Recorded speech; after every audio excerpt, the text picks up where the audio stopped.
Hey everyone, I'm Megyn Kelly. Welcome to the Megyn Kelly Show. On the show today, truly one of the greatest intellectuals of our time. So delighted to be bringing you Douglas Murray, the one and only Douglas Murray. I said yesterday, when this guy speaks, I listen. Doesn't matter what forum, where he is, in what manner he's saying it, you always learn something and you always get new insights into how to deal with some of the issues that are plaguing our society today. He comes at all of this stuff from an angle you just won't hear from everybody else, and he's got a lifetime of wit and reading and intellectual heft behind it. So you're welcome in advance for bringing you Douglas today. He's not afraid to speak his mind. Today is the perfect day to have him as our guest for the full show. He is the best-selling author of 7 books, including The Madness of Crowds, which he released in 2019. His brand new book is out today, and it's titled The War on the West: How to Prevail in the Age of Unreason. Right? Think about that. How to prevail in the age of unreason. Don't you need that guide? Right? The world has lost its mind. And Douglas, he's the guy who came on my show, is episode 55, one of my top episodes, loved it so much. And I remember asking him, these people saying, you don't understand my background, I'm from slaves. And it's like, maybe, maybe not. And he said, well, we can all do that. We can all do that. Looking back at our history and playing the victim card, that's practical advice for how to prevail in the age of unreason. And that's what this book is full of. He gives an impassioned defense of Western culture, institutions, and politics, and why it should not be a thought crime to still believe in and indeed defend them. So we will get into his book. Plus, there's so much news breaking today, including the left's ongoing meltdown over Elon Musk, and why Joy Reid is now being threatened with a lawsuit after accusing Governor Ron DeSantis and his team of using black children as props. Douglas Murray, what a pleasure to have you back. Thank you for being here. It's a huge pleasure to be with you again, Megyn. Real pleasure. Now, the thrill is all mine. Okay, so let's start with the news on Elon Musk. Now we find out that the deal will likely close in about 6 months. There is a complete employee meltdown over there. They are tweeting out tear-filled emojis. Some told the Washington Post they're too in shock to speak. They can't speak about it yet. You're getting all these lefties tweeting out that they're deleting their accounts. We can only hope that's true. But there's basically just a full-on moral panic that somebody who all he said is, I'm going to open up the forum and try to offer as much free speech as possible, is somehow going to be something akin to a Hitler-esque figure at the top of Twitter. That's right.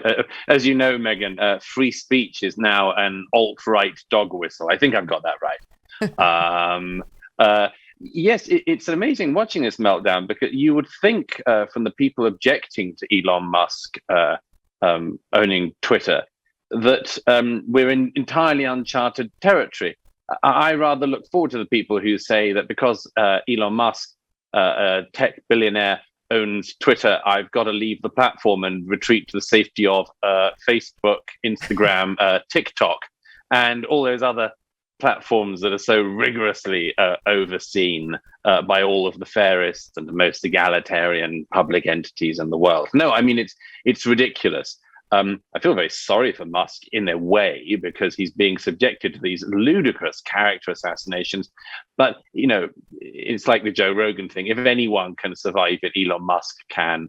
Not just because he's rich, not just because he's successful, but because he clearly shows that these people make themselves look ridiculous. They don't make him look ridiculous. They make themselves look ridiculous. All he has said so far is that he wants the platform to be available for everyone. The first thing he said the night before we're speaking, having had the news announced, was that he said, I hope my critics remain on the platform. That's what free speech is about. Just how refreshing is that to hear?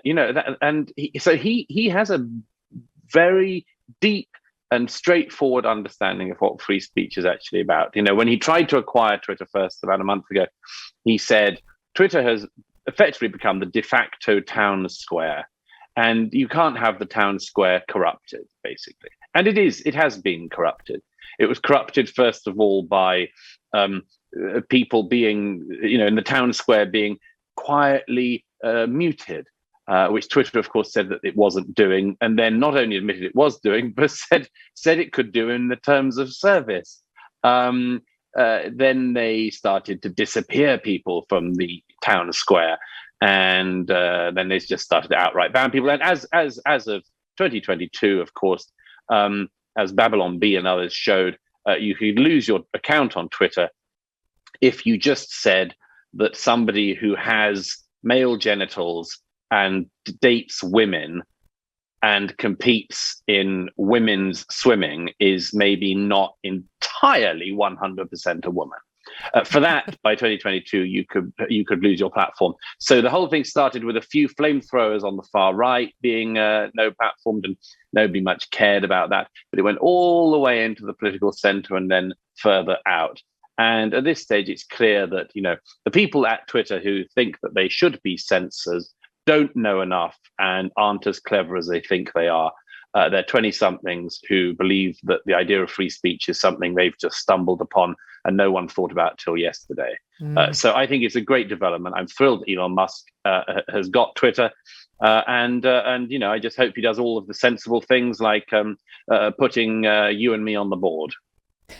I love your plan if you get on there. You wrote about it in the New York Post. It was amazing.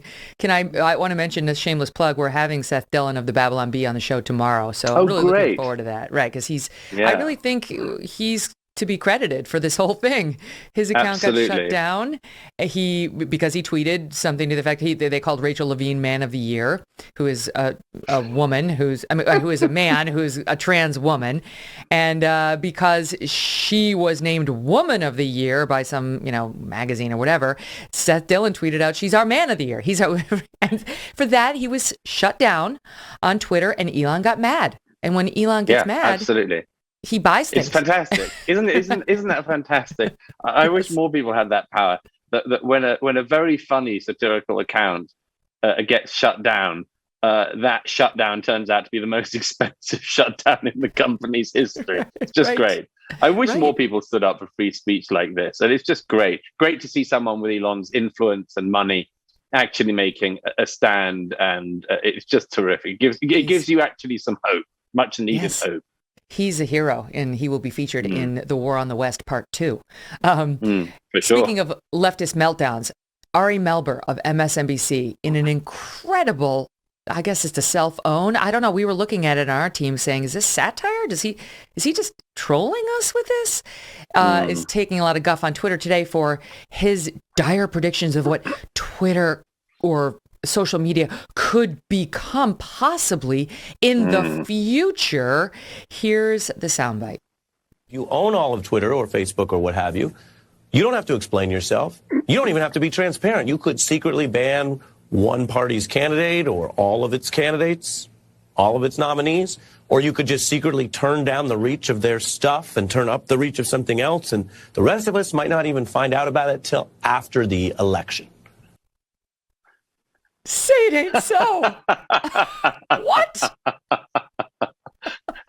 It's all said as if it's a hypothetical, none of which has happened before. Right? It's amazing, isn't it? It's like the best soundbite I've heard in days. That's fantastic. I mean, if people aren't careful, Twitter could have the power to, for instance, silence America's oldest published paper. Imagine that. Right. A sitting president could be deplatformed. A sitting president. Imagine.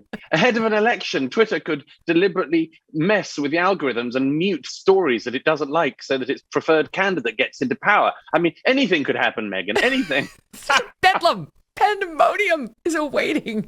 It's great to see because, I feel like people on our side, which is the side of reason. I know you're not a hard politics guy, and neither am I, but I am also on the side of reason. It feels like we've had too few victories, and lately we've had a spate of them, and it's invigorating. It's invigorating. It's invigorating to see the meltdowns as well. I don't normally like to sort of engage in politics at that kind of, tit for tat level, but I just couldn't help smiling. Also, I'm sure you saw it. Brian Stelter of CNN minus yesterday said on air that Elon Musk taking over Twitter, he said it's going to be the Wild West, basically. He said there are no rules. And he said, basically, it's going to be like you have to make this decision. Like when you go to a party, if there's a party where there are no rules, you might decide to stay home and not go to that party. Well, people might decide to stay home and just think, Brian, I don't know how many parties you've ever been invited to. Maybe none. But in my experience, before a party, you don't get set a list of rules. There shall be none of this, and you must not discuss that. I'm like, it only confirms a suspicion I already had, which is Brian Stelter has never been invited to a party. Never. But that's a personal grief. So the hall monitor does not get included on the invite list when the prom king and queen make out the invitations. We have that soundbite just for extra kicks. Let's listen to it real time. If you get invited to something where there are no rules, where there is total freedom for everybody, do you actually want to go to that party? Or are you going to decide to stay home? You mean the parents aren't going to be home? Nothing? Oh, no. You mean we're going to go to something where there's total freedom? My God, we've got to stop that. I mean, I'm not going to anything where there's freedom. I want rules. Rules, particularly at parties, Megyn, I tell you, rules. His little notepad, his safety belt, his headlamp. What do you mean? What kind of party high visibility jacket, high vis jacket. Right. It's so great when people out themselves, and you realize the true character and personality of the people who are running the national conversation in too many instances. Absolutely. Absolutely. The failure of CNN Plus has been delightful for one of those reasons. I mean, that's one of the reasons why. Somebody like Jamel Hill going down, failing again. She's out there constantly lecturing. If people didn't want more of that, it's been a terrible week for woke between the collapse of CNN. A guy, Bobby Barack, who writes for Outkick, and he's a great commentator. He sent out a tweet pointing out Elon Musk buys Twitter, Jamel Hill fired again, failed again, CNN Plus went down, the mask mandate was killed by that judge in Florida, Spotify dropped Michelle Obama, and this one didn't get enough attention, but Jon Stewart is failing. His ratings on his show are just dreadful.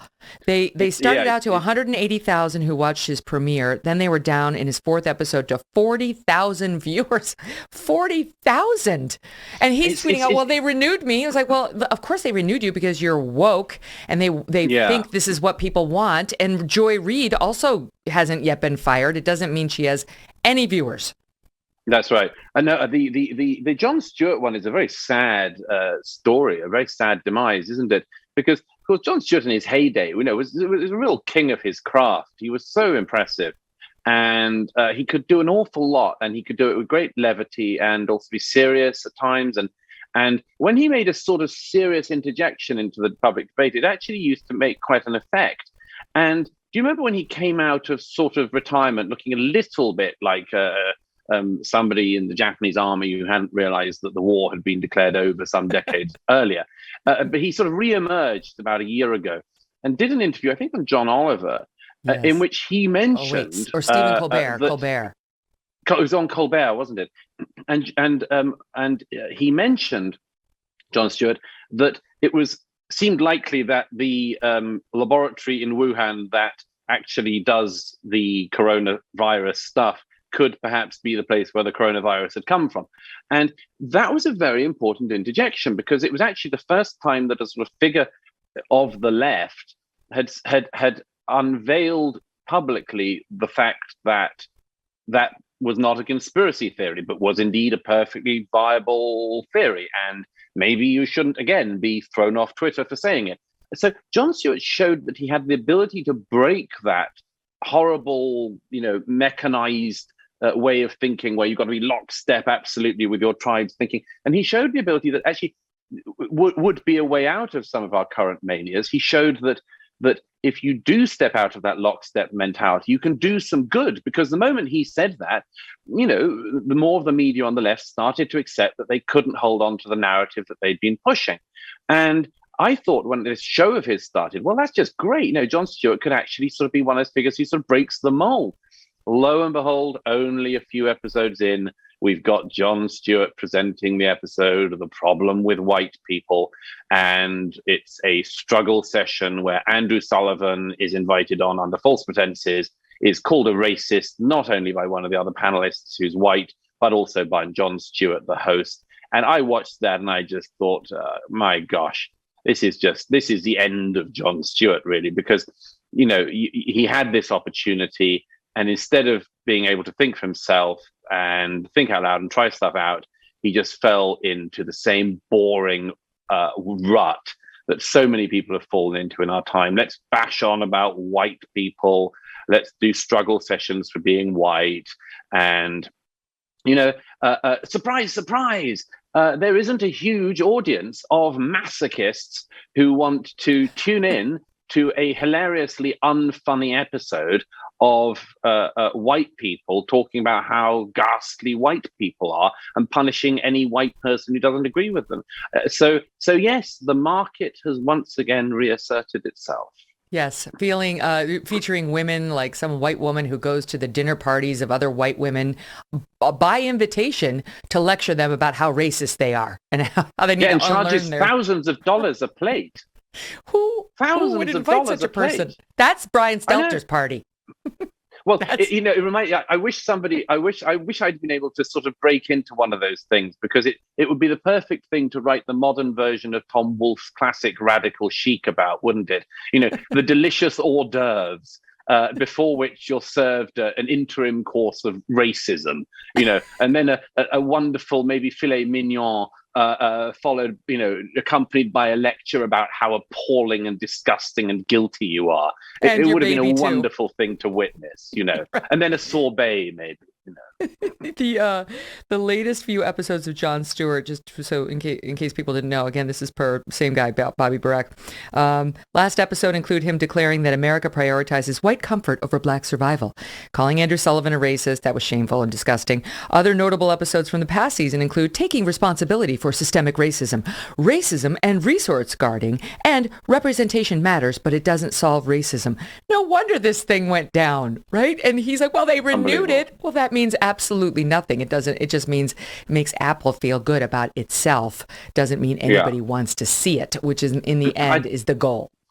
Absolutely, and I would, of course, I'd love to see Jon Stewart do an episode on Apple TV about the ethics of Apple. That would be a really interesting one. He can look into what Ricky Gervais raised at the Oscars the other year. And what the actual ethics of Apple as a company are in, say, China. Mm-hmm. That would be a great episode. I'd watch that. It wouldn't be very funny, but wow, I'd watch it. Well, and the old Jon Stewart might have done that. Who knows? Back when he was in his Daily Show seat, perhaps he would have.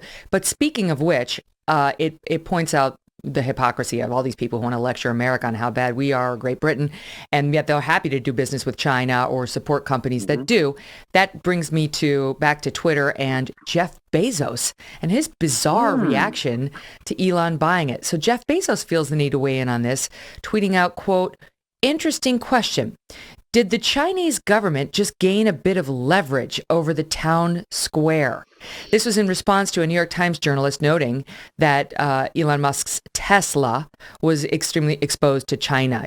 That's Tesla's second largest market. So his question is, did the Chinese government just gain a bit of leverage over the town square? Well, then he got killed online, absolutely killed.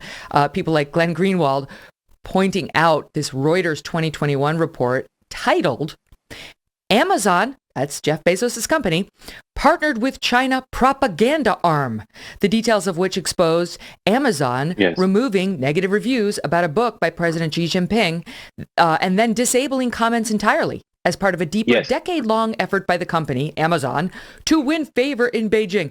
Then, hours later, Bezos tweets again.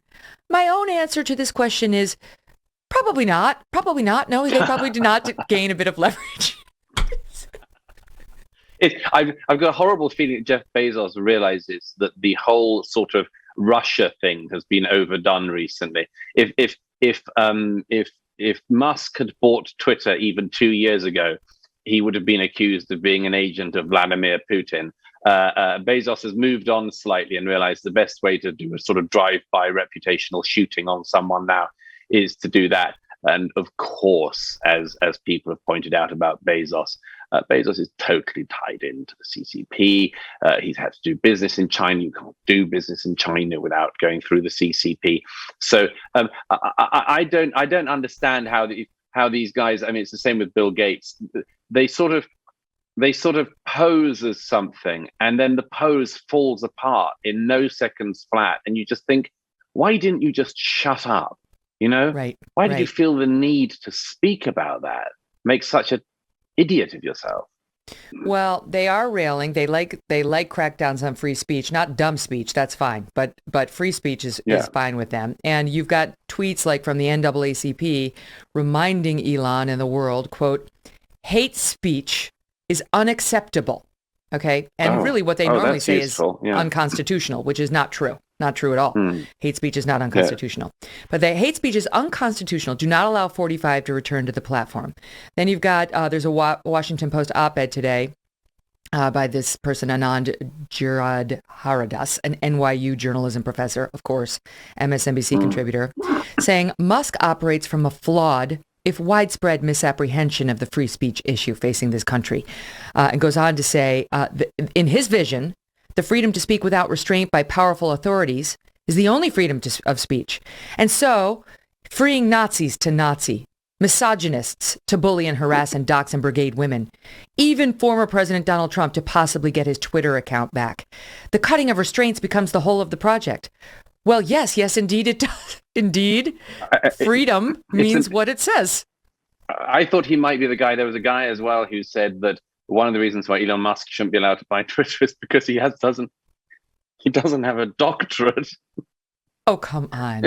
Yes, there was somebody who said that onto an academic who said he doesn't even have a doctorate, and why are we willing to hand over this platform to somebody so unqualified?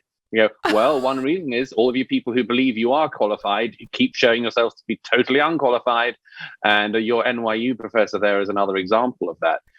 No, they also pretend, weirdly, that the status quo as it stands at the moment doesn't include any of the things they talk about. I mean, I'd be fascinated to see if any of these people who are now claiming that Twitter is about to become a place where people are harassed have followed, I don't know, J.K. Rowling's Twitter account and the responses she gets. It'd be interesting to see whether they've noted the fact that, that anti-Semites are still, trolling around on Twitter, and there's no particular, worry about that from these groups who are now suddenly speaking out. It's very strange. I mean, they're talking about the platform as if it was absolutely perfect and happy for everybody until the moment that Elon Musk bought it, at which point it's going to be turned into some kind of Nazi machine. There was somebody who said the night before he bought the night before he bought Twitter, I think it was, or put together the last deal. There was an academic who said that this evening on Twitter, he said, feels very much like the last evening in a bar in Weimar, Germany. Right. And sure. I said the next day, I said, so what's today? The starts of the roundups? Do you see it happening? Right. Do you see the jackboots coming for you? Or are you once again talking what we would call in Britain utter balls? I like that. Utter balls. I was familiar with bollocks, but I've never heard utter balls. I'm going to start using that one immediately. I hand it to you. As a phrase. So what do you make, Douglas, of the thought that maybe, the old go woke and go broke thing is actually starting to happen? Between those examples I was listing, Disney's stock is down some 15% now, right? You've got BLM under investigation in several states. You've got a pending midterm disaster for the Democrats. You've got Biden at a 33% approval, according to the Quinnipiac poll. It does seem like, concurrent with the release of your book, people are starting to get it, and they are starting to fight back. Right. That's my sense, Megyn. I'm glad you feel that as well. That's my sense, is that there's been a sort of massive overreach by a certain type of activists, in particular, in recent years, who thought that all of the toys of the town square belonged only to them. And who are also sort of, and I think we briefly spoke about this when we spoke last time, and are also sort of motivated by a resentment and the desire for revenge, an active glee in hurting their opponents. So that's why I said I try not. I laugh at my opponents a lot, but I try not to actively hurt them. But these people have been actively trying to hurt a majority in the United States, in particular. They've shown themselves gleeful in trying to do this. And perhaps the beginning of a backlash against that is beginning. The Disney case was a very telling one. There is no reason for Disney to engage in politics. There is no reason for Disney to misrepresent a law in Florida and weirdly sort of campaign against it. By the way, the thing they were campaigning about, as you well know, the Ron DeSantis bill, simply aims to stop kindergarten kids and a bit above being told absolute nonsense gender ideology, which is, of course, that there aren't two sexes, but there are about 1 million genders still being added to. Nobody knows quite how many or what they mean. And that a child can become the opposite sex tomorrow if they wake up on the wrong side of the bed. The bill was doing was saying that's not such a great idea and you shouldn't teach this stuff in kindergarten. How about starting to educate American kids in, for instance, arithmetic and writing, which they still lag behind in the developed world, so embarrassingly in.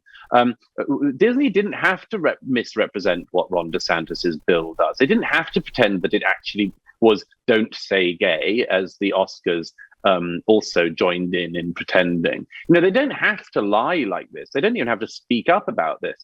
But if they do want to, then let them do their thing. If it is the case, as has been reported before, that at Disney parks, people shouldn't be addressed as princess if they seem to present as a girl because they might not be comfortable with that gender identification. If Disney wants to give up on the dream of princesses, let them do it and let's see what happens. Let's see if the company that made its money in Mickey and Minnie Mouse makes any money when it presents us with non-binary gender fluid mouse.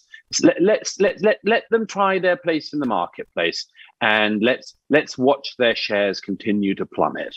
But yes, I think that there is a turning point that we may be at, which is that the ordinary, regular, sensible folk in America, in particular, have simply been pushed too far, and are starting, quite understandably, to make themselves heard.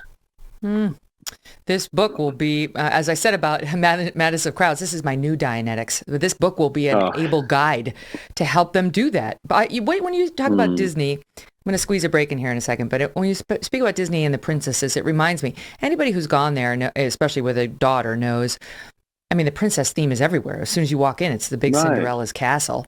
And then you can pay extra because all the little girls want to get their hair done in the little princess cafe, and they make them look like a princess, and they give them a little princess dress, and they give them a little princess wand. You just try replacing that with drag queen story hour and see how things go.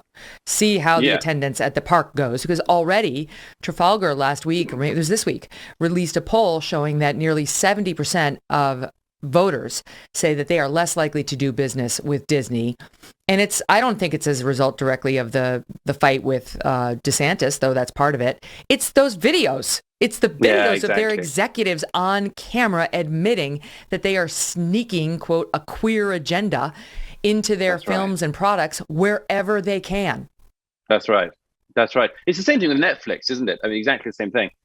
Netflix, that used to be so great when it started off, and has just been pumping out less and less watchable content because you think, oh, I thought I was watching a drama, but it turns out it's a sermon. It's another diversity sermon. Yes. It's another equality sermon. It's another equity sermon. Unsubscribe. That's right. Oh, it's ridiculous. Especially in the wake of, George Floyd, and I know you've written about that. If you turned on any streaming device, every single movie that was offered was some sort of a lecture on racism, how bad we are, how much work we have to. It was like, oh my God. And as it turns out, there really isn't a market for it. I'm so fed up of this monotone thing. That's what. Apart from the fact that I disagree with it, it's what I mind. I mind this idea that we all have to be sort of force-fed the same product all the time. It was like after the death of Ruth Bader Ginsburg, a remarkable woman, very, very admirable woman. But I went into a bookshop in New York, as it happened, the Strand. Every single book was about Ruth Bader Ginsburg, children's books, adult books, and the other books were all about racism. And I just sort of, I said to a friend I was with, what if I don't want to buy a book about Ruth Bader Ginsburg today? Maybe I want to read a novel. Meanwhile, Amazon took down the documentary about Clarence Thomas, if I'm not mistaken. That was the story. Oh, yeah. They actually took down That's the right. So it's so absurd. All right, stand by because there's so much more to go over. I can't wait to dive into the book. It is well worth your time. Buy it today. You will not be sorry. Douglas Murray's latest offering, The War on the West, How to Prevail in the Age of Unreason. Don't go away. Quick break first. Black Rifle Coffee Company is a veteran-founded company serving premium coffee to people who love America. They developed their explosive roast profiles with the same mission focus learned as military members serving this great country of ours. And in 2021, Black Rifle donated over 100,000 bags of coffee. That's over 2.1 million cups of coffee to first responders, law enforcement, and active duty military members. Think about that. So many people just forget about them, right?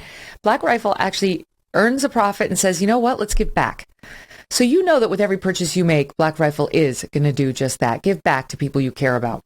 They import high-quality coffee beans from Colombia and Brazil, and they roast them 5 days a week at their facilities domestically in Manchester, Tennessee, and Salt Lake City, Utah.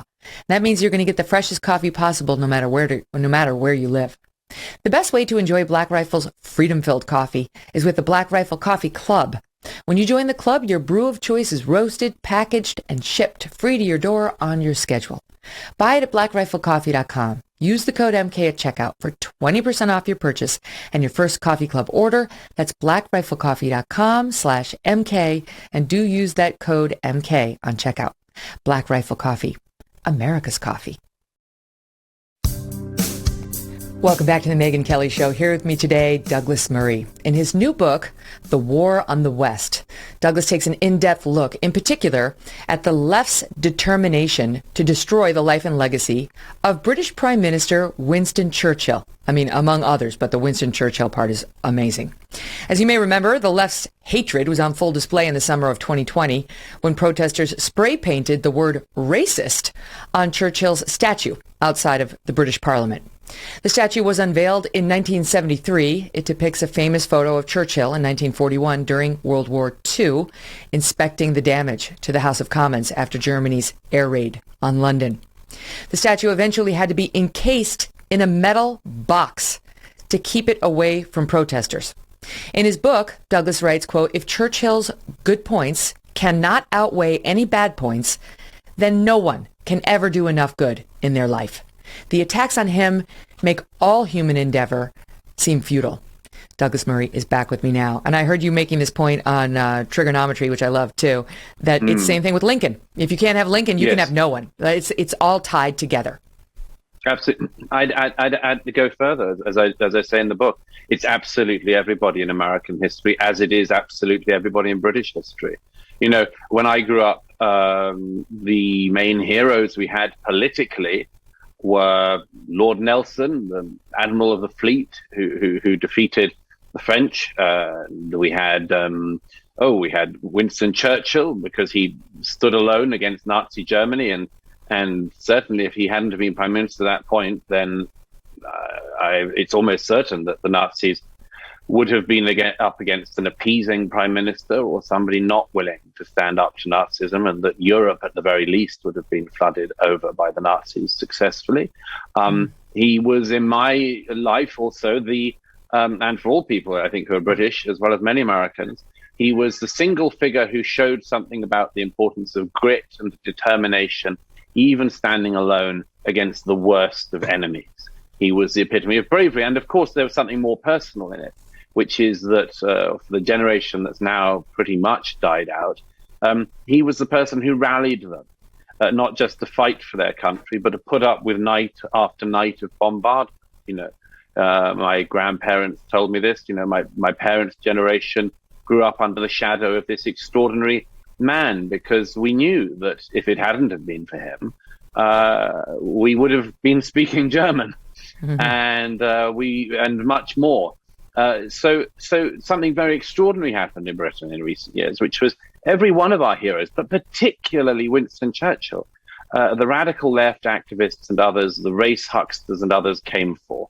They accused him of all sorts of crimes, many of which are totally fictional. Noam Chomsky, one of the great heroes of the left, claimed that Churchill had gassed the Kurds in the 19-teens. He'd done no such thing. Chomsky, as ever, was sloppy and thought that what the gas referred to was mustard gas, when it was in fact tear gas of the kind that the British police and others still use on civilian populations in extremis. So anyway, they tore down Churchill. They said he was a racist. They said he was a colonialist and much more. And I noticed that happening in Britain, this horrible, remorseless process whereby all of our heroes were looked at in this light. And then, of course, I saw, the closer I looked, at exactly the same thing, and much worse was happening in America. That you could say there was a time a few generations back where Americans learned about the founding fathers and didn't know much about the slavery that went on in their time and the fact that they owned slaves. You could say that was the case generations ago. It hasn't been the case for generations. A more rounded picture of American history has been on the curricula for a very long time. But now we've gone to a different place. What do people know in America now about Thomas Jefferson if they've gone to American schools, apart from the fact that he owned slaves? What do they know about Washington, apart from what they've been told in the same light? So the founding fathers all came into it. Obviously, Christopher Columbus has come into it for years. And I think that the current settlement, as far as I can see, in American schooling and education, is that it would have been better if Christopher Columbus had never set out and America had never been found by him. I think that's the current state of play. Yeah.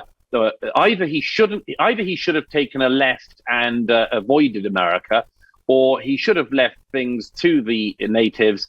And if so, America would be much better off in the current era, and there'd be much more Native Americans, and everything would be so much better. Or he could have gone home, of course. This is the other thing that seems to have been an option for Columbus. He could have gone home and said, look, I've discovered this entirely new world, but there's no promise there, really. A lot of real estate opportunity, but not really. Best we just forget about it and pretend it isn't there. I mean, they've already done this with Columbus, and they've made him into this sort of monstrous figure. They did it with the founding fathers. They've done it literally in recent years with the founding date of America, where the New York Times has taken it upon itself to appoint a total ignoramus non-historian, Nicole Hannah-Jones, to come up with a new version of American history, which by its own definition, and albeit they lied about it afterwards and pretended that this wasn't their definition and actually rewrote silently and re-edited the copy that they had published, but they said originally their whole aim was to reframe the founding date of America so that in actual fact America was founded in 1619, because that's when the first slaves came into America. So in other words, America was born in sin, has always been mired in sin, and just in case you didn't get the memo, we are going to reframe the date of the American founding to make sure that you're totally guilt-ridden forever.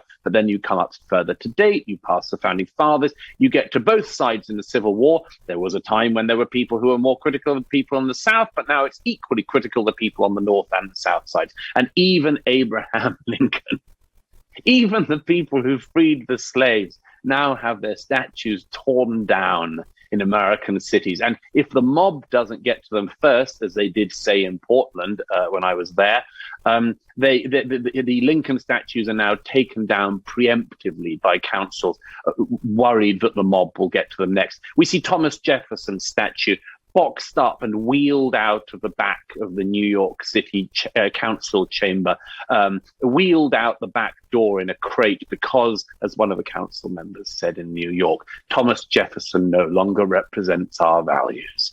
You get Teddy Roosevelt with the same treatment. You get everyone put through the same treatment. Why? So that America has no heroes left, just like Britain. No heroes, no one to look up to, nothing good in the past. These people have got away with this for years, and it has to stop. It is totally unfair. It is totally ahistorical. It ignores not just the truth about the great figures of the American past, like the British past, but it also ignores what the rest of the world was doing.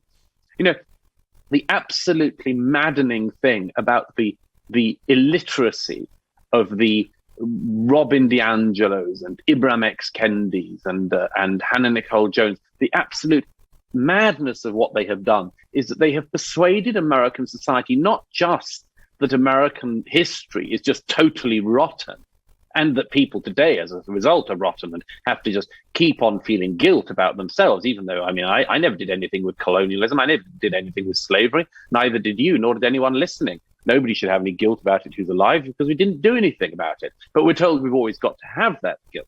And then, of course, you have this monstrous misrepresentation based on the fact that the people doing this misrepresentation never, ever tell anyone what the rest of the world was doing. You know, the founding fathers didn't come up with slavery and decide to institute it in America. Every damn country in the world, every society was doing slavery at the time. The remarkable thing about the Western world is that Britain first and then everyone else after actually abolished the trade that every civilization in history has involved itself in. You know, do 1 in a million Americans know that?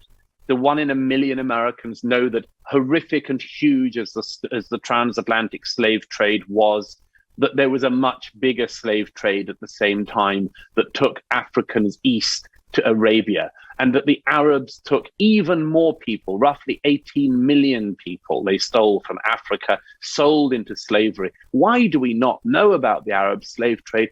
For one reason among others, which is that unlike the Americans, the Arabs castrated every black male so that there could never be another generation of black Africans in the Arabian Peninsula. Now, does 1 in 10 million Americans know this? I very much doubt it.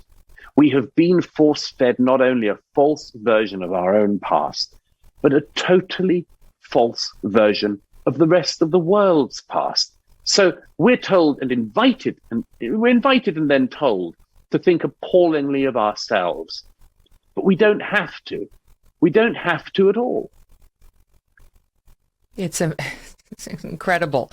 You go through some of the examples so methodically to put the point to it. They lie about the individual heroes to tear them down or reduce them to their worst quote with total ignorance of the rest of their life, or willful blindness to the rest of their life. And they do the same countrywide to Great Britain, to America, to the West. And if you look at the specifics, it really brings the point home. Though you've done it here, and in the chapter on Churchill, you do it there as well. Even at Churchill College, even at a college named for Winston Churchill, you write about this panel. It made news when it happened, that got together to take a look at his true legacy. And it devolved to the point where in the book you point the following out. There were no depths to which the participants would not sink.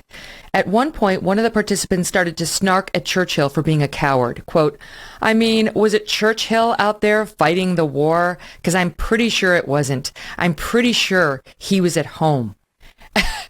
And you go on to write, you must wonder how hostile somebody must be to ask why a prime minister who, as a young man, saw action on 4 continents and volunteered to fight in World War I should, in his 60s, have fought on the front line of the conflict like some medieval warlord. Exactly right. But even his own namesake college betrayed him without anyone on the panel to defend him. That's right. And, as I say, these people, I mean, that panel in question had, again, a bunch of just non-historians, totally unqualified figures, sort of race huckster sociologists and others. By the way, that panel in question was chaired by an extraordinarily venomous and unpleasant academic at Cambridge University, who has made herself in Britain in recent years somewhat notorious for, among other things, tweeting out white lives don't matter. And on another charming occasion, that she said that she finds it very hard every day because she has to every day resist the temptation and the urge to kneecap white people.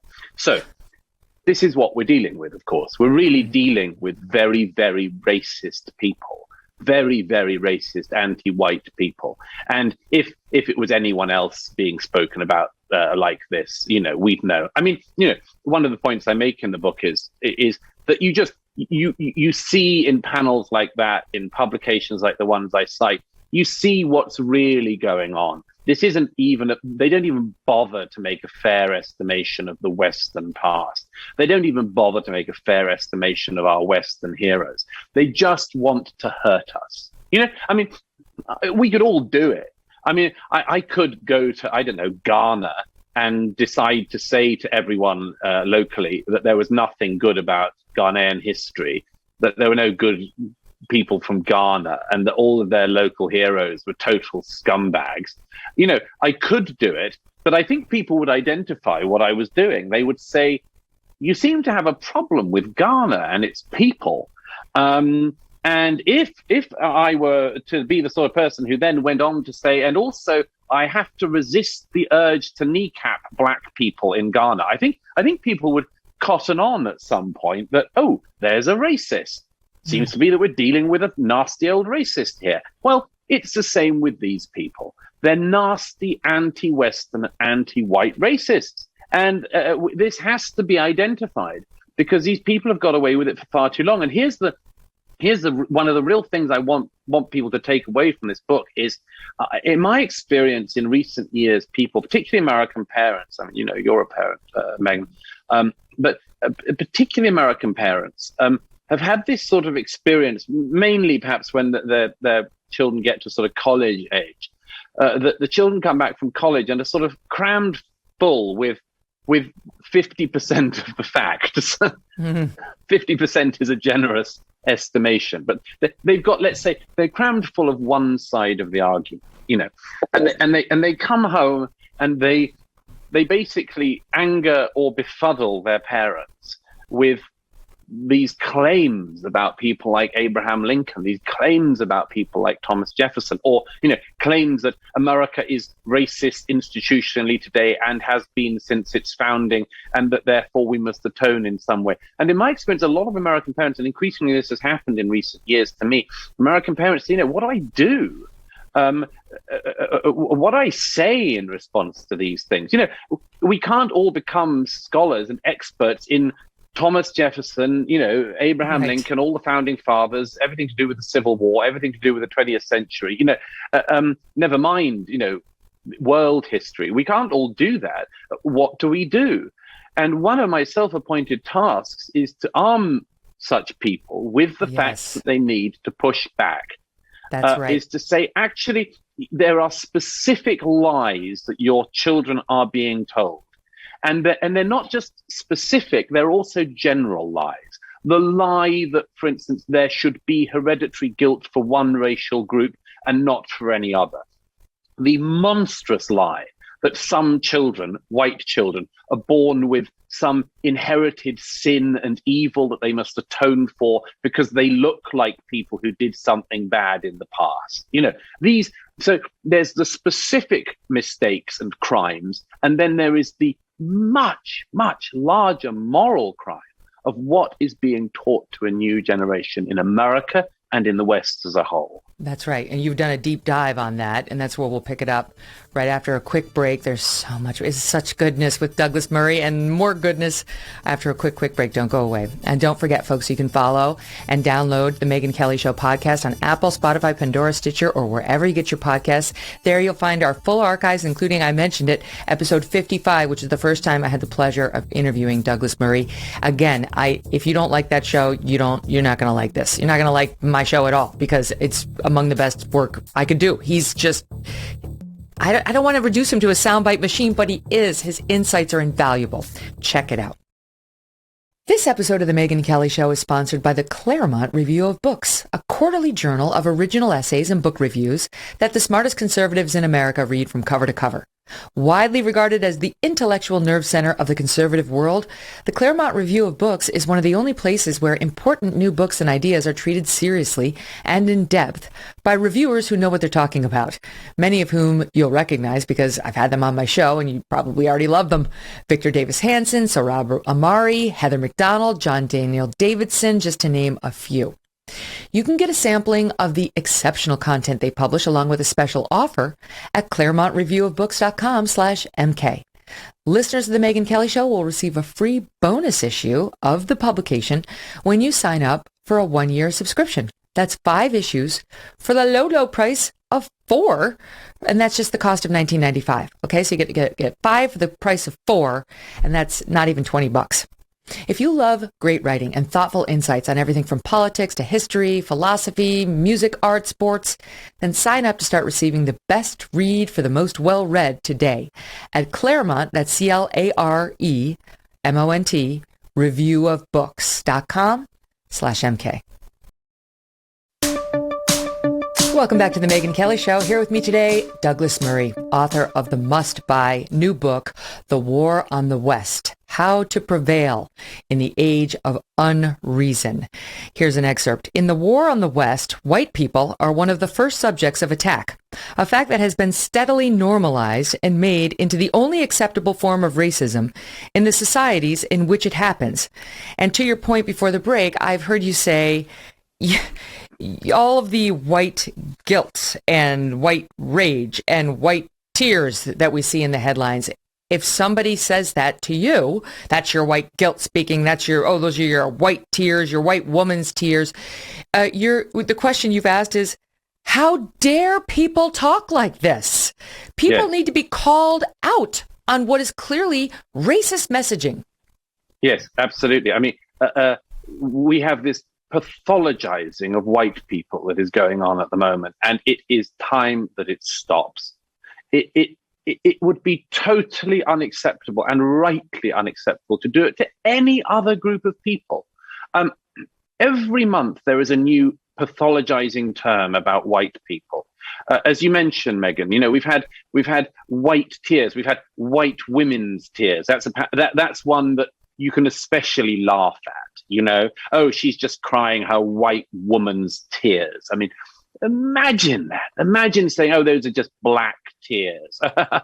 Those are just black woman's tears. I mean, how disgusting it would be. How appalled we'd be by anyone who did that. What about the moment when Joy Reid, you mentioned earlier, decided that terrible case a year ago where that poor young woman was murdered by her boyfriend in America. Gabby Petito. Was missing. And the press was all over it, inevitably, because, you know, she was a nice looking young woman and she seemed happy and she'd gone missing and it seemed like she'd been murdered, and it turned out that she wasn't. What does Joy Reid say? But, oh, what we're seeing here is missing white woman syndrome, where everyone cares. Because no, people didn't care because the victim was white. They cared because she was a young woman on the cusp of her life who'd been brutally murdered. You know, that was why they cared. But every month there's a new pathologizing term about white people. We had, as you say, white rage. And again, you know, if anyone thinks what I'm describing is in any way a fringe movement, they have to remember it isn't. No less a figure than Mark Milley, General Milley, the chairman of the Joint Chiefs of Staff, testifying before Congress last year, talks about white rage. Again, imagine a situation, whatever had happened before, whatever the situation that had happened before, where Congress heard from the chairman of the Joint Chiefs of Staff and asked him his views about black rage. And he said, well, that's a very interesting subject, black rage. I'd like to know more about this black rage.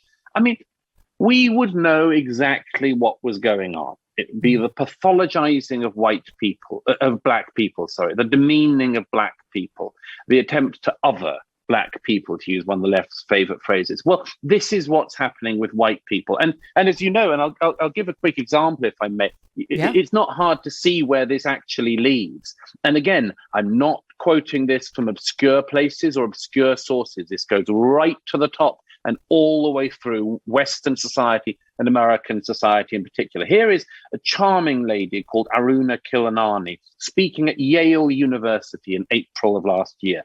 She gave a talk at Yale University, again, not some backwater, one of the jewels in the crown of American culture and education, or at least used to be. She gave a talk at Yale called The Psychopathic Problem of the White Mind. Again, imagine a talk at Yale, The Psychopathic Problem of the Black Mind. Here is, among other things, what the lecturer said. One point in her talk, she said that she fantasized about, quote, unloading a revolver into the head of any white person that got in my way, burying their body and wiping my bloody hands as I walked away guiltless with a bounce in my step, like I did the world an effing favor. Again, not to belabor the point, imagine if somebody gave a speech at Yale in which they boasted that they dream about putting bullets into the heads of Black people and are doing the world a favor when they do. This is psychopathic itself. It is psychopathic behavior itself for people to talk this way about any group of people by dint of the color of their skin. And they're doing it about white people now. Almost nobody has been willing to identify it. It has to be identified. And among other things, there's a really crucial point I have to make here, Megyn, which is this. I think if you tried this nonsense, this vicious nonsense on any group of people, it wouldn't work. I mean, I think that if you were so psychopathic and so vengeful and so racist that you wanted to persuade a minority ethnic community in, say, the United States, that they were so disgusting, that they were evil from birth, that they owed everybody else, that all of their ancestors had been appalling, that they had nothing good in their culture, nothing good in their present, that the best thing they could do would be to get out of life and get out of everyone else's way because they were such a nuisance and their very existence demeaned everybody else and diminished them. And in addition, you sort of said that in our spare time, we dream of putting bullets in this minority's heads. I think that wouldn't work because said minority would be highly unlikely to be wooed and attracted by the moral and philosophical and political offer being given to them. Well, these psychopaths are trying to make majority populations believe this. The majority of people in countries like Britain and America are still white. Why on earth would anyone think that you could actually persuade majority populations to believe that they have to hate themselves, that they have to hate their culture, that they have to uniquely hate their past and feel guilt because of it? This has to be said, a completely psychopathic project. It's been pushed through our culture and we have to push it out. The response is generally, it's not racist if the comments are coming from a group that is out of power. If the white majority is the group that has the power, then they can be spoken about that way. And if the group doing the speaking is a minority group that traditionally or present day is out of power, then they have the right to say those things because racism is defined as hatred of other, based on color or race, etc., plus power.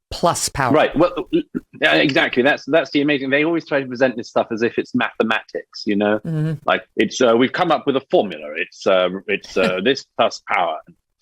It's total balls again, I'm afraid. But let's run with their definition and pretend that it was true for a moment. Okay. Let's say I'm an American at any point between 2008 and 2016. The incumbent president in the White House, voted in two very successful election victories, is Barack Obama, a Black American. So who has power in America at that point? I think you can say very easily that the most powerful person in the country was Black. Would that mean that anyone who was white in America, because nobody else in America has as much power as him at that point, could say racist things about Black people because the most important person in the country was Black? Obviously not. Obviously not. So their own mathematical formula doesn't work. It's not about power. It's not about white people having power and Black people not. And they don't even work out that this stupid claim of theirs doesn't work on its own terms. And here's what's actually happening. we are not talking about people actually interested in justice. As I say at one point in the book, quoting Nietzsche, we are talking about people who talk of justice but mean revenge. They talk about justice, but they mean revenge. What they really mean is this: Black people undeniably did not have the same rights as white people at points in the American past. No doubt about it. No doubt about it. Just like women didn't have the same rights as men in all of the American past. Just as gay people didn't have the same rights as straight people throughout almost all of the American past. These things are undeniable. But as I wrote about in The Madness of Crowds, in relation to the second of those two things, race, sex and sexuality, you would make a huge moral error if you thought that the best way to make up for past inequality for women was to beat up on men for some time, or because of the situation for gays in the past, that the best way to rectify that was not to seek equality, but to beat up on heterosexual people for a bit and tell them that they were lesser. You've been making a huge strategic as well as moral error. Well, this is the error that these race hucksters and others are in at the moment. What they seem to believe is that because white people had power in the past, they have white power now. They have power because they are white now. All white people have this power now. And that all Black people are still in the position that Black people were in America 2 centuries ago. Ergo, you have to beat up the white people for a time. Metaphorically, sometimes literally. You actually have to indulge racism against white people in order to make up for racism against Black people in the past and any residual such racism today. It's such a monstrous moral error. And it's basically what Kendi has put in writing. I mean, Kendi's owned that in his own writing. Yes, as I quote in the book, Ibram X. Kendi says in his book, How to Be an Anti-Racist, which is really a guide for how to be a racist. He just should have taken the anti out of the title, and he would have accurately titled his own book. Kendi says that the answer to past inequalities is present inequalities, that the answer to past prejudice is present prejudice. So I have quite a lot of questions for Kendi. Of course, he won't answer them because he won't debate his ideas in public. He just puts them out there and never debates. You probably saw the wonderful Coleman Hughes pretended on April Fool's Day that Kendi had agreed to his offer to debate. Of course, it was an April Fool's joke. Kendi never agrees to debate anyone any more than does Robin DiAngelo, who happens to be white, that I always describe as the Miss Whiplash of anti-racism. She's paid by white men to come around and scold them for how naughty they are. Anyhow, the thing with Kendi in particular is that he makes these claims, but obviously you have to say back at him, how long will it go on? And what are the limits of it? Like, if you believe that we should have present inequalities and that white people have to be dumbed down for a bit, like, how long does that go on for? And are there any limits to it? Well, as it happens, Robin DiAngelo, who wrote White Fragility, another one of the pathologizing anti-white books of our time, Robin DiAngelo says in her book very explicitly an answer to the thing that Kendi can't answer or wouldn't answer. Robin DiAngelo, the Miss Whiplash of anti-racism, says there is no good form of whiteness. There is no good form of being white. And here's the rider she gives. And whiteness is inescapable. So, again, I play the same moral exercise. Imagine what would happen if some horrible racist were to write a book in 2021, 2022, in which they said, there is no good form of blackness. No good form of blackness. There's no good way of being Black or being proud of being Black. And you can't escape it. What would we call such a person? Right. I think we know. So, time to call Robin DiAngelo and Ibram X. Kendi and the others the same thing. We are dealing here with racists. Pure and simple. That's racists. Right. It's crazy to me, even notwithstanding the pushback on figures like that in our circles anyway. Right-wing media or more conservative or more independent media, they'll talk about things like that. Even at our school, and keep in mind, we talked about this last time, we fled the New York schools because they were so crazy left and woke and part of this war. And we found more reasonable schools in Connecticut, and we're enjoying them. But they've just formed sort of a diversity group at one of the schools, and the meetings, which I've been attending because I want to know what's happening, are talking about how do we get Ibram X. Kendi here? How do we get Robin DiAngelo here? I know that's my what could you be thinking that you're thinking about inviting raging racists, anti-white racists to come to this school to try to influence what? The agenda, the curriculum, the teachers. I will fight you. I will fight you. Absolutely. And, it's worse, isn't it? They are attaching electrodes to the brains of young Americans. They are wiring them to be miswired throughout their life. On this and the trans stuff too. Absolutely. As you know, I wrote about the trans stuff in The Madness of Crowds, and on that still goes, sadly. But we have to identify what is happening here. They are trying to attach electrodes to the brains of America's children. Here is the thing. Again, I am responsible, as you are, for what we have done in our lives, for mistakes that we've made, for wrongs we have done people, and everybody in the world has. And we have to deal with that with our own conscience and try to rectify that in our own lives where we can. But none of us is responsible for things we have not done. I am not responsible for anything that was done centuries before my birth by people who may have looked like me. But here is the follow-on as well. We are now at the stage of vengeance, particularly in the case of reparations, where people, including this, it can't be stressed enough, not a fringe thing, including the government of the United States of America, is looking into historic reparations. And here's the deal that includes. It means people who look like people who did something bad in the past, giving a large wealth transfer to people who look like people to whom a bad thing was done. Mm-hmm.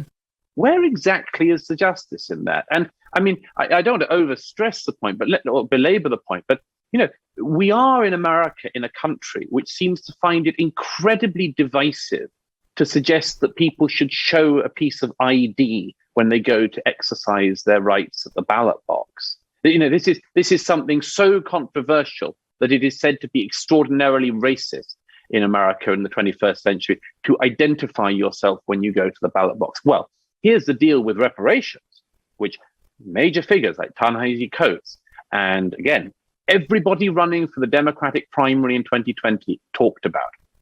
What we're talking about here would be a wealth transfer, which would include taking money from people who have arrived in America in the last century, or the descendants of such people, and giving it to people who can prove that their ancestors suffered from slavery. Well, here, among many other things, is just one of the moral problems. Voltaire said in the 18th century, he said, the only thing more evil than what Europeans are doing in selling Africans is what the Africans are doing to their brother Africans. Because, of course, I mentioned Ghana earlier, one of the centers of this trade at the time. It was the Africans who sold their brothers and sisters, who stole their brothers and sisters. I have behind me on the shelf the memoirs of a quite extraordinary and heroic man called Equiano, who was one of the people who wrote, who was a slave, and who actually wrote a memoir of his experiences. And he described this terrifying thing of people from a neighboring village in Africa clambering over the garden wall and stealing him from his bed. So, how do we prove exactly who is descended from somebody who was only descended from slaves, and who is descended both from slaves and slavers? Why, if we're interested in reparations, do we not go to Africa to get some of those reparations? Why don't we find the governments and the descendants of people in Africa who stole Africans by the millions and then sold them to the Europeans? Why don't we find them and at least take some of their money and redistribute it? I mean, to even ask the question is to answer it. Who honestly thinks that any of this would create racial or social harmony?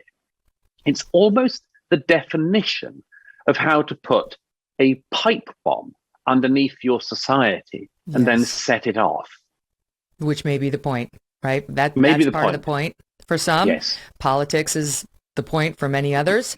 And there's a general push in all of this. Noah Rothman has a good book coming out. I reviewed it in advance, and it's about this from a different vantage point. But one of the points he makes is they take delight in extinguishing joy. I think the book is called The New Puritans.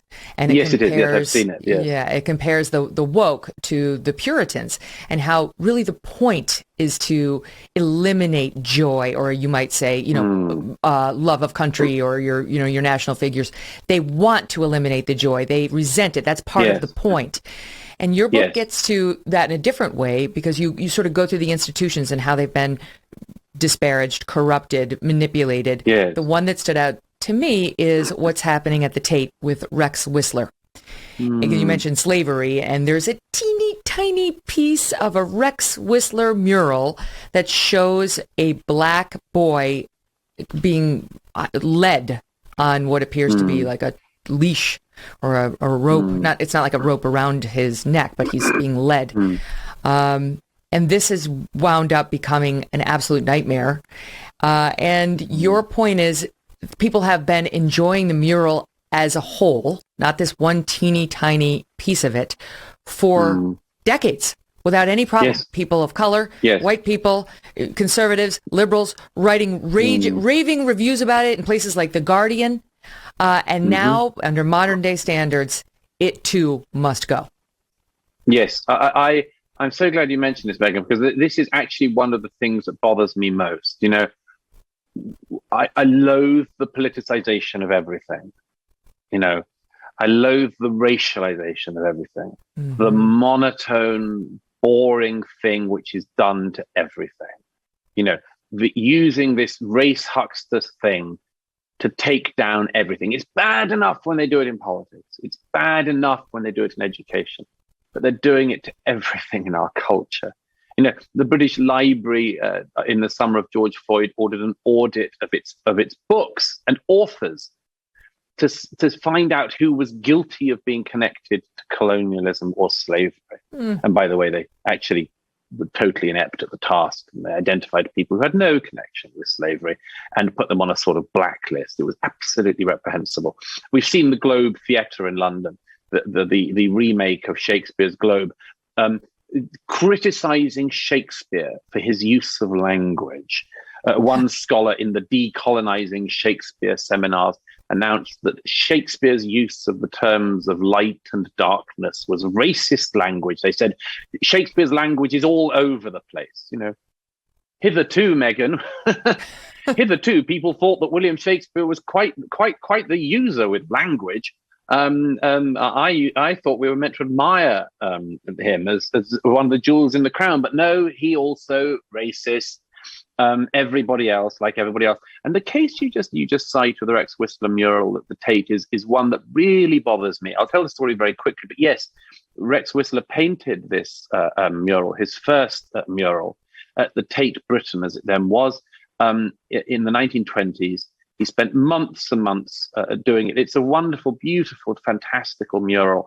And like all of his work, for anyone who knows it, and I urge people to see his work, he was an extraordinarily talented man and loved by everybody.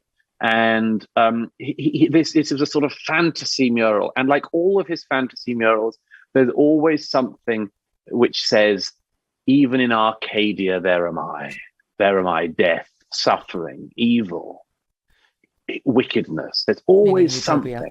And in this particular mural, there is, as you say, in one tiny section, a black child who's being pulled by a woman in a frilly frock who's laughing. And clearly Whistler is saying, et in Arcadia ego, even in Arcadia,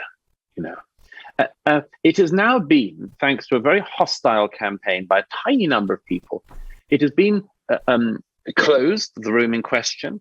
It has been locked off from the public. Whistler's name has been removed. Nobody knows if it's ever going to reopen or be shown to the public again, because the whole mural has been designated by the trustees of the Tate, who are meant to look after the national collection at the Tate. They have designated it a racist mural, and they've smeared Rex Whistler as a racist. Here's why I mind, among much else. First of all, this is a work of art. This is not a political manifesto. It is a whimsical, beautiful work of art. So I mind it for that reason first. Here's the second reason I mind. Rex Whistler didn't live long enough to marry and have children. So there are not people around to defend him.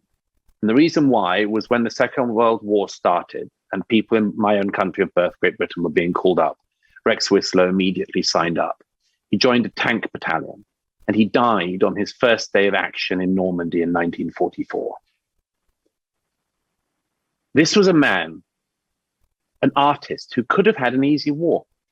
He could have tried to be a war artist, for instance. That wasn't entirely easy, very difficult by modern standards, but he could have found ways to survive. He decided he didn't want to do that.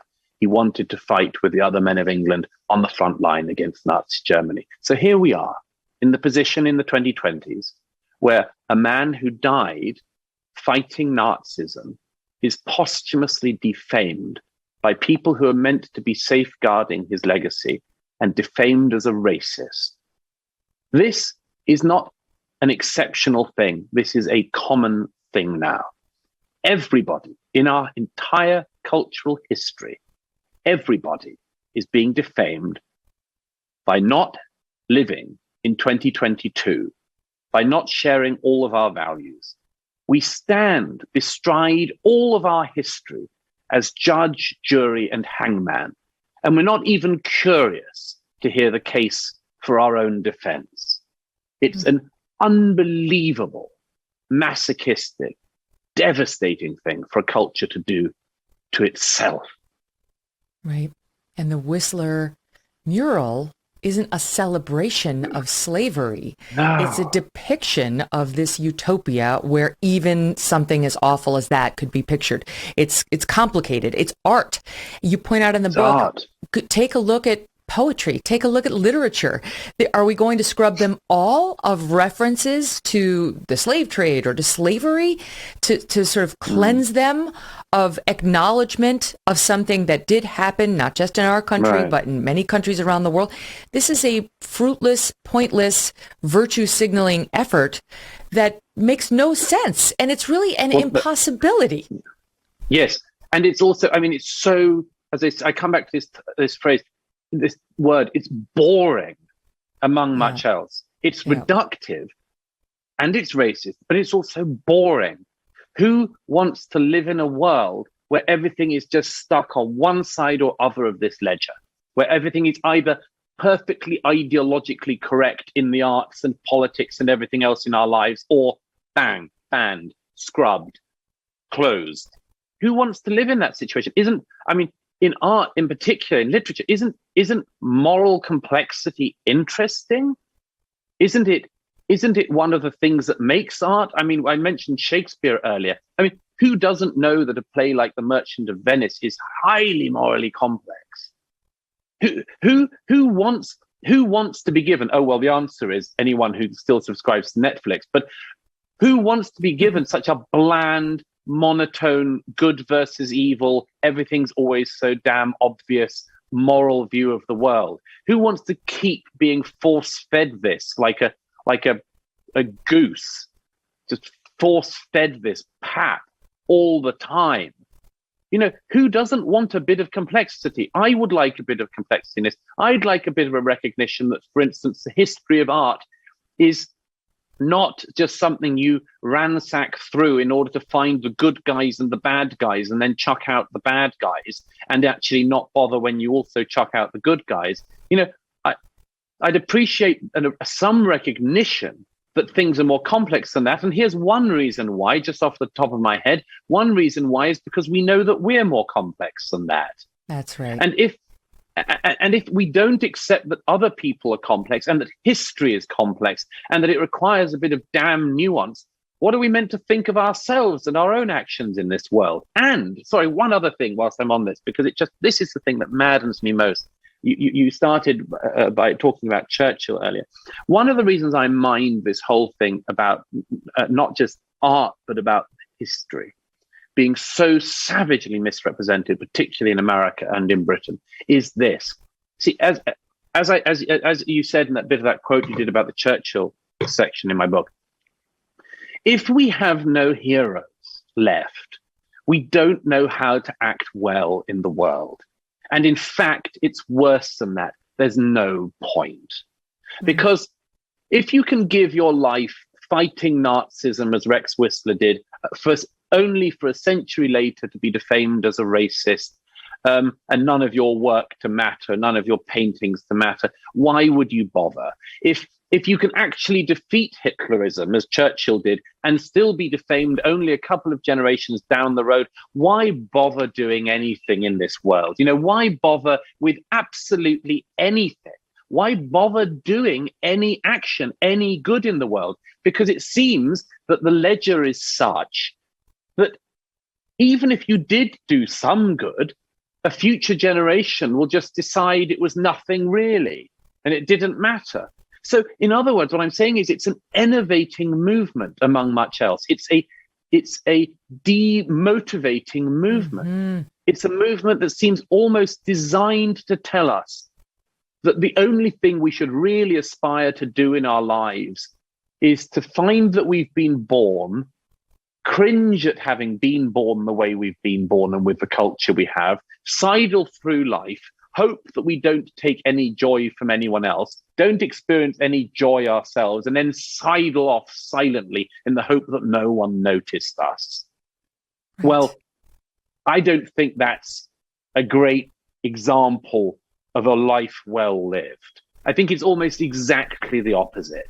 So, to hell with these people, call them out, identify them, tell them what we think of them, and show people what a good life actually is, what heroes actually are. And it's not as if we don't have them, They may have assaulted them all, but it's not as if we don't have heroes. It's not as if we don't have a culture. It's not as if we don't actually have people to look up to and to emulate. We've got an abundance of it, as much, if not more, than anyone else in the world.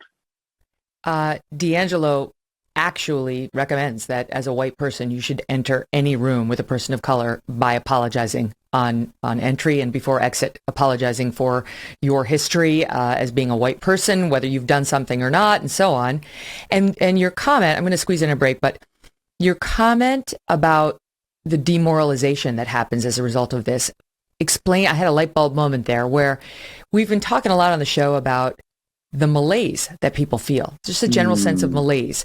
And I think a lot of it has to do with social media, the addiction of the iPhone, the algorithm, how it pulls you in, it takes you to the device and away from other people, and there's no more bowling leagues and all of that. The loss of human contact, COVID exacerbated it, the political tribalism, all of that is at play.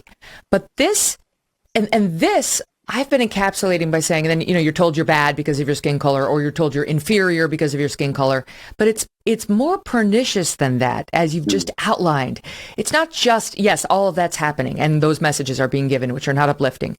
But it really is destruction of all you hold dear on a more macro level. Not necessarily your intimate family, but your country, your history, your love of neighbor, and of your shared history. The patriotism we used to feel as Americans for what America stands for and what we accomplished, especially in the 20th century, and Great Britain the same. The destruction of it matters, and it's kind of painful, and I do think is contributing to that malaise. I'll give you the floor, and then I'll squeeze in a break. I couldn't agree more. Let me just say one other thing about that. Any civilization you want to topple, any culture you want to topple, as the history of the ancients shows, you go into the society, or you infiltrate the society, you exist in society and turn against it. And what do? You come for the holy places. You strip the altars. You smash their icons. You destroy their holy places. You leave them with nothing to worship, nothing to admire, nothing to revere. You say, look what I can do to even your holiest places. And a people that have that done to them are a people who can then be totally subjugated. That's what's going on. Wow. Okay. Up next, I am going to ask you about the Joy Reid comment because I said I would. And I've got to ask you, how do you decide? I've been dying to ask you this. How do you decide what book to read next? And how can we do exactly the same thing so we can be more like you? Douglas Murray, the one and only. More with him right after this. Again, the book is The War on the West, How to Prevail in the Age of Unreason. Inflation is out of control, and one area we see it more than ever is in the grocery store. Even though grocery prices feel like they have doubled, Good Ranchers prices have stayed low and affordable. Once you subscribe, your price never goes up. Your best price is locked in for life. They sell 100% American meat, and they deliver it to your door for a great price. The problem with all that grass-fed beef in stores and online, 85% of it is imported. You don't know where it's coming from. You shop Good Ranchers, you buy American for all your beef, chicken, and seafood needs. Their beef is prime and upper choice, the two highest grades possible. They sell amazing steaks like ribeyes, T-bones, New York strips, and more, and you can get the marinated kind, so they take all the effort out of it for you. It's super easy. You get steakhouse quality at home with Good Ranchers. Good Ranchers takes the guesswork out of the meat aisle. Having them in your fridge makes mealtime easy, convenient, and less stressful. Truly, you don't even have to think about what you're having. Just grab some of them from the freezer, cook it up, done. Plus, their packaging makes it easy to cook what you want and save the rest. Their animals are ethically raised, sustainably sourced. They do things the right way, and it shows in every box. Go to goodranchers.com/Megyn for $30 off and free express shipping. goodranchers.com/MEGYN. Good Ranchers, American meat delivered. And if you don't happen to be the person who buys the meat in your house, please tell the person who does to check out Good Ranchers. Welcome back to the Megyn Kelly Show. Here with me today, Douglas Murray, author of the new book, you must buy this, The War on the West, How to Prevail in the Age of Unreason. One thing we haven't touched on is how damaging this messaging is to people of color, how awful it is to people of color. And so often the purveyors are white, like D'Angelo, but you also have the Joy Reids of the world. And the case in point, and the reason I really wanted to get to this is finally somebody is pushing back on her. A person of color is pushing back on her and her damaging rhetoric. So here's what happened. DeSantis signed into law the bill that it's basically Florida's Stop Woke Act. This is different from his other more recent legislation. This legislation bars schools and private businesses from making students or employees feel guilt or, quote, any form of psychological distress or stress because of their national origin, sex, or race. So he's trying to stop people from doing that in classes. And when he signed it, children from the Jack Brewer Foundation's After School Club were photographed holding up signs in opposition to CRT. Black children, white children were there. Now, she assumes the black children are all just props. And she tweets out, this misuse of black boys is tantamount to child abuse. I would really like to hear the backstory on who these kids were and how they wound up at a DeSantis event. Given how anti-black DeSantis is, using black children this way is extra sick. Okay, so here's what happened. Jack Brewer is a former NFL star. He is now threatening to sue her. He runs the American Heroes program. This is a guy who played NFL for the Vikings, Giants, and others. He once supported Obama, but he later switched and pledged to support Trump. He spoke at the 2020 Republican National Convention. He was a member of Black Voices for Trump.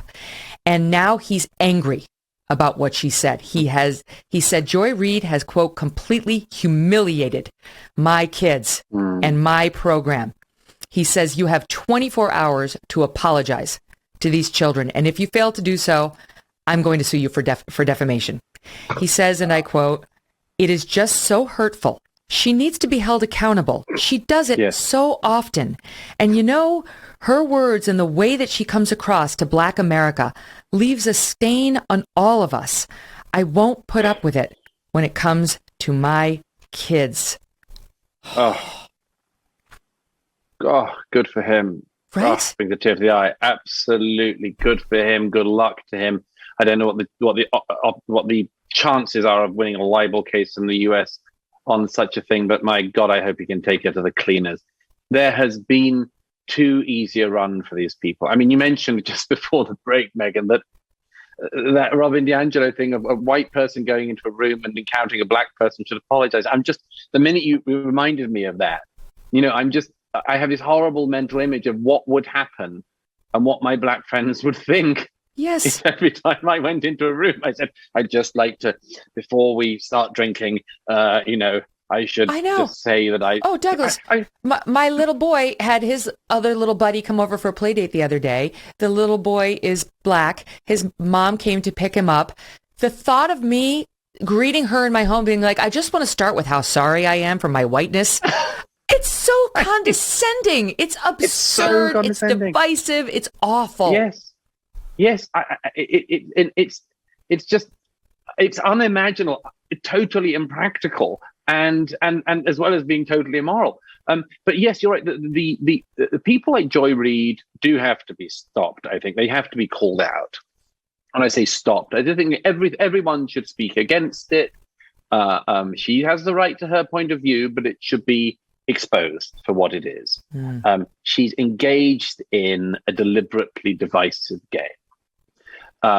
And again, I mean, I say repeatedly at points in the book that there are moments when you can see the game that's actually going on under the game. You can see when everyone is torn down from the past, apart from Karl Marx, that there might be a brilliant point different in your book. Game going on here. And when you have, in the same way, when you have a prominent black figure just spewing out the same accusations, the same malevolent, malicious accusations against white people, against black people, against everyone, constantly just like machine gunning the whole of the American public square with the same accusation. I'm afraid we can see what's going on. This is somebody who is using a bully tactic in order to maintain their place in the hierarchy of modern America. It does, as you say, Megyn, it does profound damage to Black Americans, among others, because all this does is massively increase distrust.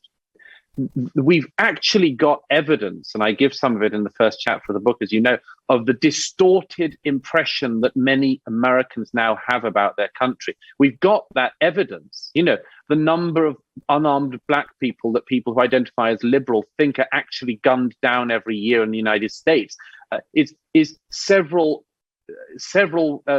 figures. I mean, most people who identified as very liberal think that the American police kill more than 10,000 unarmed black people every year, and the actual number is somewhere around 10. We know from the examples I give of the panics that happened on American college campuses in the last decade, where campus after campus shuts down when it is reported that the KKK are on the campus. Oh, we've got to talk about the one. Can we talk about the one? The April 2016 University of Indiana one is amazing. This is in your book. Oh, that's amazing. That's one of my favorites. Yes, it is. There's a reported sighting of a member of the KKK going across campus carrying a whip.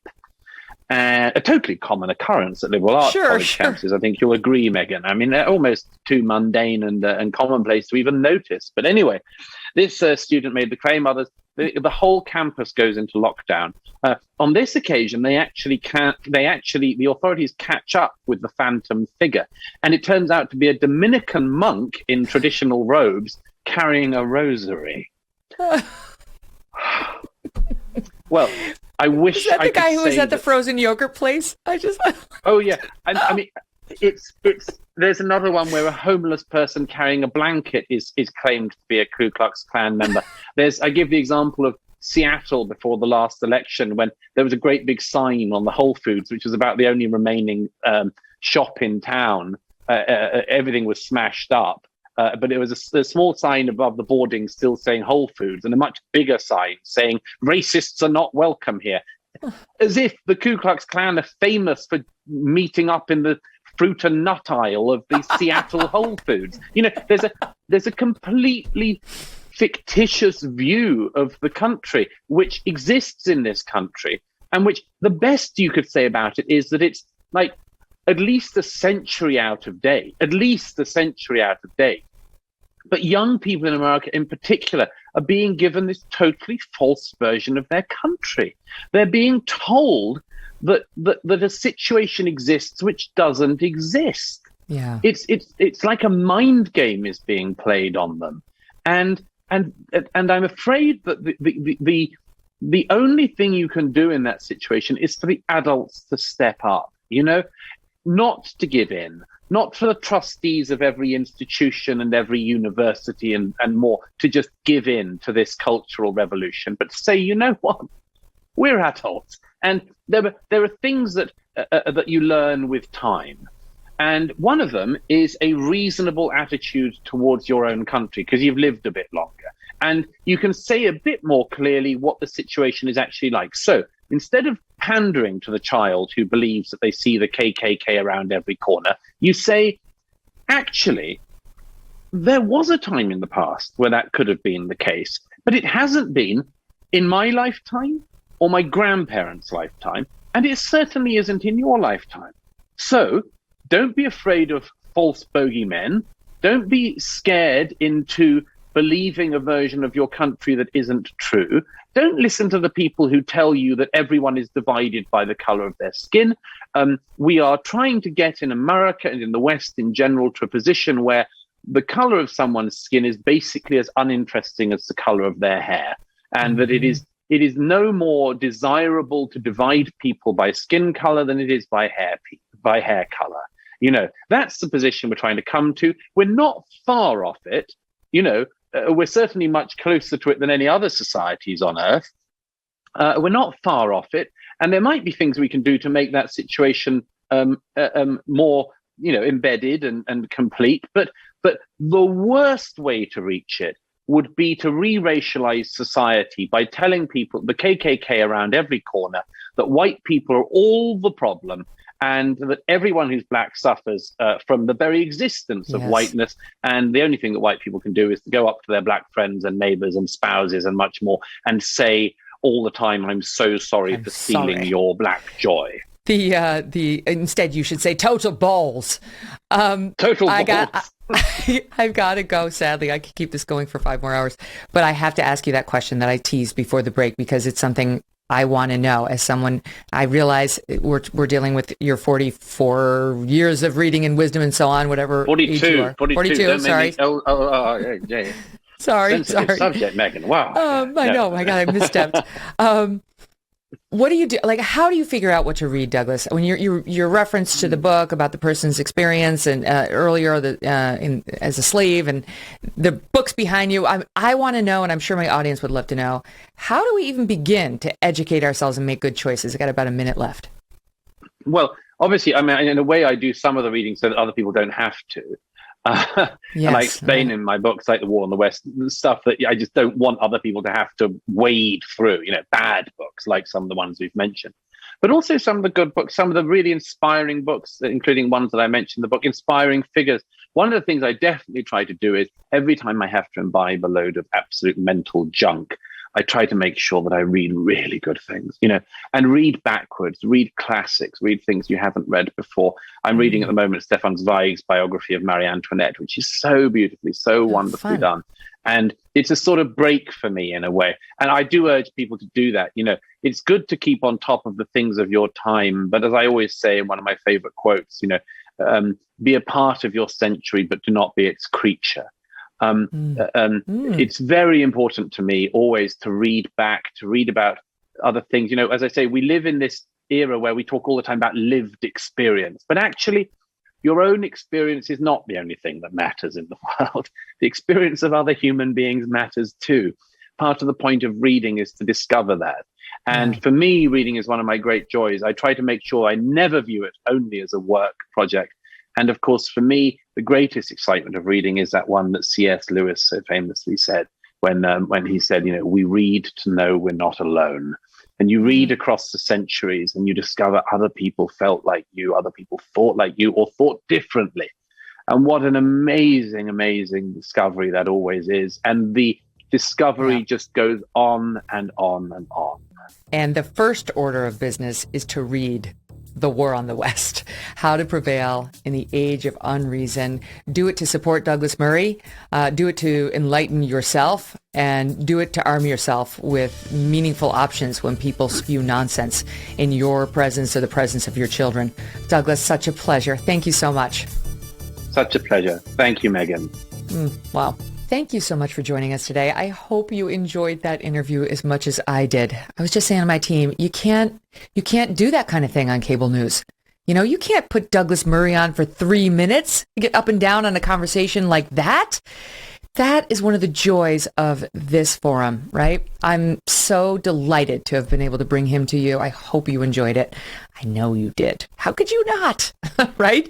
And tomorrow, more goodness. We've got Seth Dillon, CEO of the Babylon Bee, as I just discussed with Douglas. Is he the reason Elon Musk just bought Twitter?